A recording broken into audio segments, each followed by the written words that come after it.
Dive into the spine-chilling world of retail nightmares with our collection of true Walmart horror stories, where the aisles are filled with more than just bargains. This happened last year. I was shopping at my local Target in Austin, Texas, just doing some typical shopping on a random weeknight. The store was pretty quiet, and it was probably around 8 or 9 p.m. I had been in the store for about 15 minutes or so, and I was in the aisle where they have the fitness items. I was looking at one of those massage guns. I wasn't planning on buying one that day or even buying one at Target, but I had been considering getting one. When I walked by, I noticed it and stopped to read the box. I was in the aisle looking at it for a few minutes, and when I was doing so, I remember hearing some voices in the next aisle over. It happened to be a toy aisle. And this was at the back corner of the store. I heard a man's voice and then the voice of a child. At first, I paid no attention as I was looking, but soon I heard the man say, "I will buy you this toy if you come with me." I assumed it was the child's father at first, but I didn't really know why he would say that. I couldn't really make out what the kid said back to him, but I heard the man then say something like, "Your mom said it's okay." Then I just had the crazy thought that maybe this wasn't the child's father. The man started saying, "Come on, let's go," a couple of times. I heard him starting to walk to the end of the aisle. I just had a really bad feeling about it. At the time, I didn't know if I was just being nosy or if I should do something. I decided to walk by the aisle and glance down it to see. I left the aisle that I was in and walked into the next one over, which was a toy aisle. When I looked down, I saw a man wearing a black jacket and winter hat holding the hand of a little kid and leading her to the other end of the aisle. Their backs were facing me. I was kind of thinking on the fly, and I said, "Excuse me," to the guy. He turned around and looked really surprised. I picked up some random toy from the shelf, it was some type of stuffed animal, and said I wanted to ask the man a question about whether this would be a good gift for my niece. I then started walking over to them. He said he had no idea, and I said I thought he might know. I then asked if that was his daughter. He said no and that he was just watching her for the moment, but then said they really had to get going. He and the child then walked away. I really wasn't sure if I should believe him or not. Maybe I was making too much of it. I realized it probably was a reasonable explanation, and I turned and started to walk in the opposite direction. I was telling myself that nothing was wrong and I was just paranoid, but I'm not even kidding.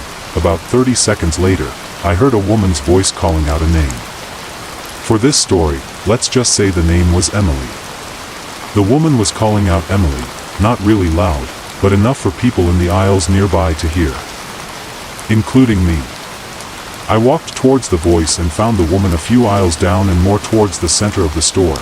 When I found her, I asked if she was looking for someone, and she said she couldn't find her daughter. She said her daughter had asked if she could go to the toy aisle, and the woman said that she would meet her there after getting something from a different section. I then told her that I think I just saw her daughter and the man that she was with. We both hurried to the toy aisle, but we didn't see the man or the girl. We walked towards the back of the store, but they were gone. We went to an employee, who asked if we wanted them to call the police, and we both said yes. It took a couple of minutes for them to get to the store. When they did, I gave the police my description of the man and everything I knew. It turned out that the man had left the store with the little girl, and they were seen on the security cameras. The police ended up finding him and the girl about an hour later. They arrested him, and luckily, the little girl was not hurt. It turned out that the man was just some random guy and didn't even know the girl. I'm really glad I decided to say something because I really don't want to think about what would have happened if I didn't. This story happened to me when I was in high school. I went to a small school in a rural town called Maplewood, and there wasn't much to do there. So, my friends and I would often hang out at the local grocery store called Thompson's. It was one of the few places that stayed open late, and we could just walk around and talk. We didn't cause any trouble, we just liked to hang out there. One night, we were at Thompson's, and it was getting close to midnight. The store was pretty empty, and we were in the electronics section, looking at video games. We noticed this older man standing a few aisles down. He was just standing there, not really looking at anything. We thought it was a little weird, but we didn't think much of it. We continued to talk about the games we wanted to get, and then we noticed that the man had moved closer to us. He was just standing there, staring at us. It was starting to creep us out, so we decided to leave the electronics section and go to a different part of the store. As we were walking away, we noticed that the man was following us. He wasn't close enough to make it obvious, but every time we looked back, he was there. We started to get really freaked out, so we decided to leave the store. We walked quickly to the front, and when we got to the exit, we saw the man standing at the end of one of the aisles, still watching us. We ran out of the store and got into our car. As we were pulling out of the parking lot, we saw the man come out of the store and start walking towards us. We sped off, and he just stood there, watching us drive away. We never went back to Thompson's at night again. I don't know who that man was or what he wanted, but it was one of the creepiest experiences I've ever had. My heart was racing, and I quickly moved on to the next section, but the feeling of being watched lingered. The rest of the night went by without any more strange occurrences, but I couldn't shake off what had happened. The next day, I mentioned it to one of my co-workers and asked if they had ever experienced anything unusual in the store. They told me that a few people had reported hearing strange noises in that same area, and some had even seen shadows moving around when there was nobody there. I'm not a superstitious person, but I can't help but wonder if something weird is happening in that store. I've been working at Fresh Mart for over a year now, and nothing like this has ever happened before or since. But every time I have to stock that aisle, I get this uneasy feeling, like something is watching me. I'm a female named Nina. I work a pretty standard job in an office 5 days a week. One thing I really like to do, though, is cook. I cook dinner for myself almost every night. In order to do so, I go to the store for fresh ingredients probably every other day.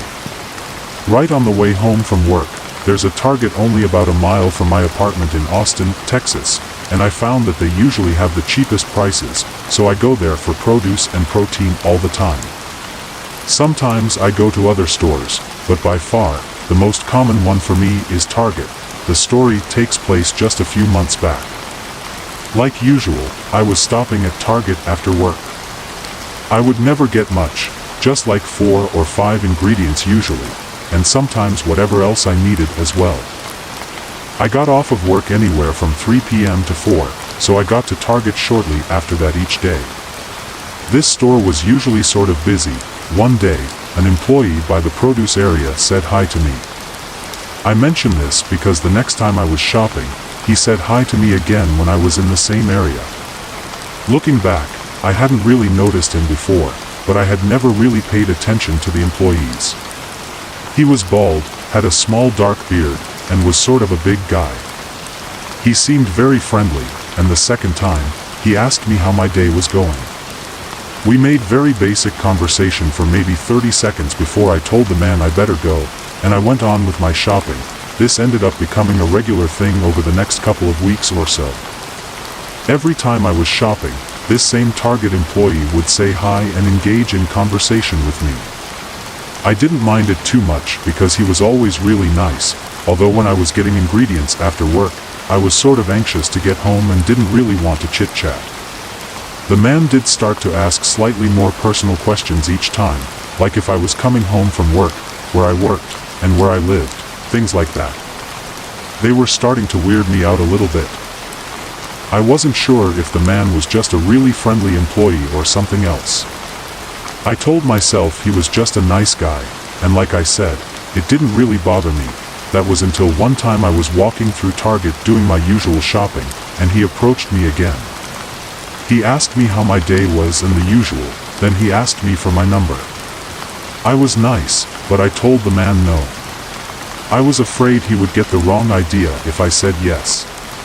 Besides, he should know how weird it sounded. I mean, come to think of it, I never really saw the guy doing any real work. He would always just be standing around and then talk to me. The man seemed offended when I said no. I started to try and explain my reasoning to the man, but he just turned and walked away as I started to speak. His whole body language changed. After he walked away, I resumed my shopping. He had gone further into the grocery aisles of the store, but luckily, I didn't have to get anything back there.